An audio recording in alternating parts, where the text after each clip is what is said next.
صدیوں پرانی بات ہے، بغداد کے پرانے بازاروں میں ایک اندھا فقیر ایک پرانی مسجد کے دروازے کے پاس بیٹھا کرتا تھا۔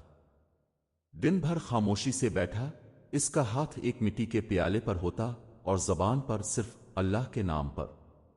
نہ وہ مانگنے میں زور دیتا، نہ کسی کو روک کر تنگ کرتا، بس ایک سکون، ایک خاموشی، اور چہرے پر ایسی رضامندی جیسے کسی بادشاہ کی ہو۔ اسی شہر کی تنگ گلیوں میں ایک چور رہتا تھا جو رات کے اندھیرے میں امیروں کے گھروں میں نقب لگاتا، سونا چراتا اور پھر کسی محفوظ جگہ پر چھپا دیتا۔ لیکن اب شہر کے کوتوالوں نے پہرا سخت کر دیا تھا اور چور کو سمجھ نہیں آ رہا تھا کہ سونا کہاں چھپائے۔ ایک رات وہ اندھیرے میں چپکے سے آیا اور اسی اندھے فقیر کے قریب مسجد کی دیوار کے پاس مٹی کھود کر ایک چھوٹا سا صندوق زمین میں دبا دیا۔ فقیر خاموش بیٹھا رہا، جیسے کچھ محسوس ہی نہ کیا ہو۔ چور نے سوچا، یہ اندھا ہے، نہ دیکھ سکتا ہے، نہ بولے گا، یہ جگہ سب سے محفوظ ہے۔ رات کا پچھلا پہر تھا۔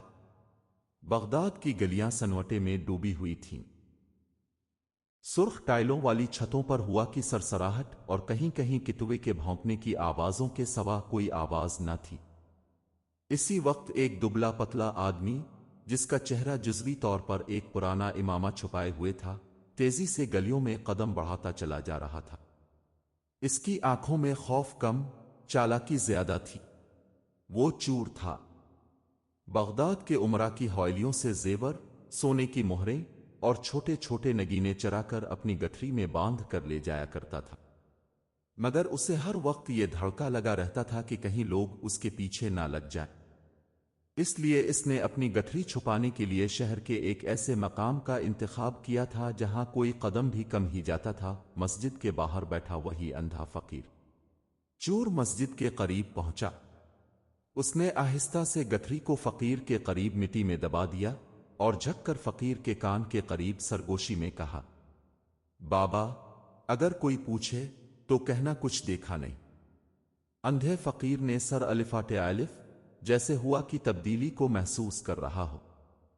اس کی آنکھیں بند تھیں، لیکن چہرے پر سکون اور نور نمایاں تھا۔ فقیر نے نرم آواز میں جواب دیا، میں تو ویسے ہی کچھ نہیں دیکھتا بیٹا، مگر جو دیکھتا ہے وہ سب جانتا ہے۔ چور لمحہ بھر کے لیے ٹھٹک گیا، پھر گردن جھٹک کر بولا، واہ بابا، بڑے دانا لگتے ہو، بس دعا کر دینا۔ یہ کہہ کر وہ تیزی سے واپس مڑ گیا۔ فقیر نے چپ چاپ آسمان کی طرف رخ کیا۔ اس کے ہونٹ ہولے ہولے حرکت کر رہے تھے، جیسے وہ دعا میں مصروف ہو۔ اے رب، یہ جو تیرے بندے ہیں، جنہیں دنیا اندھا کہتی ہے، ان کی آنکھوں کو وہ روشنی دے جو صرف تیرا نور دے سکتا ہے، اور جن کی آنکھیں کھلی ہیں، ان کے دلوں کے پردے ہٹا دے۔ اس رات مسجد کے باہر مٹی کے نیچے ایک سرخ گٹھری دفن رہی۔ کوئی نہ جانتا تھا کہ وہ گٹھری کسی چوری کا سامان ہے، اور کوئی نہ جانتا تھا کہ جس کے پاس وہ گٹھری چھوڑی گئی ہے وہ فقیر نہیں، وہ ایک درویش ہے جس کے ہاتھ خالی مگر دل بھرے ہوئے ہیں۔ چور چلا گیا، فقیر وہیں بیٹھا رہا، مگر مقدر نے اس گٹھری کو اور اس چور کو ایسی جگہ پہنچانا تھا جہاں نہ وہ خود سوچ سکتا تھا۔ اگلی صبح بغداد کی گلیوں میں دھوپ پھیلنے لگی تھی۔ پرندوں کی چہچہاہٹ، دکانوں کے کھلنے کی آہٹ اور لوگوں کے چلنے کی آوازوں سے شہر جاگ چکا تھا۔ مسجد کے باہر وہی اندھا فقیر اپنے چٹائی پر بیٹھا ذکر میں مشغول تھا۔ اس کے سامنے ایک مٹی کا چھوٹا سا ابھرا ہوا ڈھیر تھا جہاں رات چور نے اپنی سرخ گٹھری چھپائی تھی۔ اتفاق کی بات تھی کہ شہر کے سپاہیوں کو اطلاع ملی تھی کہ رات کو شہر میں ایک بڑی چوری ہوئی ہے۔ کچھ سونے کے سکے، ایک زمرد کا لاکٹ اور ایک امیر کی انگوٹھی غائب تھی۔ سپاہی سراغ رسانی کرتے ہوئے مسجد کے باہر بھی آ نکلے۔ ان میں سے ایک نے وہ مٹی کا ڈھیر دیکھا اور فوراً شک کیا۔ یہ کیا ہے؟ سپاہی نے سخت لہجے میں پوچھا۔ فقیر نے سکون سے جواب دیا، مجھے نہیں معلوم بیٹا، میں تو بیٹھا رہتا ہوں، دیکھتا بھی نہیں۔ سپاہی نے جلدی سے مٹی کھودنی شروع کی۔